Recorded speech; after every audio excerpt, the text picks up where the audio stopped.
ભૂસ્તર શાસ્ત્રી ભરૂચની સૂચનાથી ભૂસ્તર વિજ્ઞાન અને ખનિજ કચેરી ભરૂચની ક્ષેત્રીય ટીમ દ્વારા રાજપાડી ઝઘડિયા રોડ પર આવેલી સાદી રેતી બ્લેક ટેપ અને સિલિકા સેન્ડના ખરીદ વેચાણ સંગ્રહ અને પ્રોસેસિંગના હેતુસર મંજૂર કરવામાં આવેલ કુલ 63 સ્ટોક રજીસ્ટ્રેશન વાળા વિસ્તારોની ગત માસ દરમિયાન કાયદેસરની તપાસ હાથ ધરવામાં આવી હતી. તપાસ દરમિયાન સ્ટોક રજીસ્ટ્રેશન વાળા વિસ્તારો પર પડેલ અલગ અલગ ખનિજ જથ્થાઓના ઢગલાઓની માપણી કરી કુલ 131.72 લાખની દંડકીય રકમ કસૂરદાર પાસેથી વસૂલવા નોટિસ આપવામાં આવી હતી. જે દંડકીય રકમ પૈકી 30.83 લાખની વસૂલાત કરવામાં આવેલ છે. તેમજ અન્ય સ્ટોક ધારકો પાસે દંડકીય રકમ વસૂલ કરવાની કાર્યવાહી હાલ ચાલુ છે.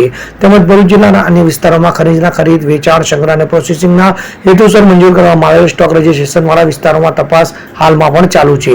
ભૂસ્તર વિજ્ઞાન અને ખનિજ કચેરી ભરૂચ દ્વારા ચાલુ નાણાકીય વર્ષ દરમિયાન ઝઘડિયા તાલુકામાં આકસ્મિક ખનિજ ચેકિંગ હાથ ધરી ખનિજનું બિન અધિકૃત વહન કરતા કુલ 35 વાહનો પકડી કાયદેસરની કાર્યવાહી કરવામાં આવી હતી. જે કેસો પૈકી કુલ 57.71 લાખની રકમની વસૂલાત કરવામાં આવી હતી. જીતુ રાણા સાથે CN24 ન્યૂઝ ભરૂચ. હવે જુઓ દેશ દુનિયાની તમામ ખબરો તમારી આંગળીના ટેરવે. ઉઠાવો મોબાઈલ અને Google Play Store પરથી ડાઉનલોડ કરો અમારી CN24 ન્યૂઝ મોબાઈલ એપ.